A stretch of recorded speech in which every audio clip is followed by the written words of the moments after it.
Résumé du roman La peste d'Albert Camus. Dans la ville d'Oran, en Algérie, une étrange épidémie débute avec la mort massive de rats.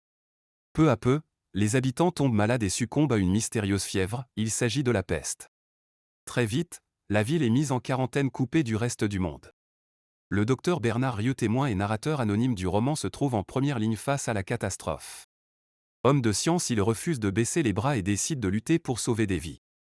Autour de lui, plusieurs figures se dessinent: Jean Taroux, un intellectuel profondément humaniste qui organise des groupes sanitaires; Grant, un modeste fonctionnaire obsédé par l'écriture d'une phrase parfaite; Rambert, un journaliste d'abord désireux de fuir pour retrouver la femme qu'il aime mais qui choisit finalement de rester et de s'engager dans la lutte.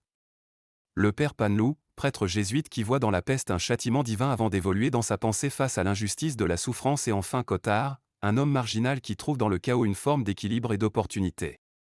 À travers la progression dramatique de l'épidémie, Camus explore la peur, l'isolement, la solidarité et la révolte humaine contre l'absurde.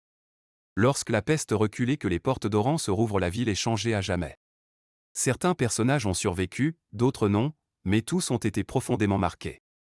Rieu, révélant sa propre identité de narrateur à la fin, affirme avoir écrit cette chronique pour témoigner et rappeler que la peste, symbolisant le mal ou le destin absurde, peut toujours revenir, et que seule la solidarité humaine et la lucidité permettent de lui résister.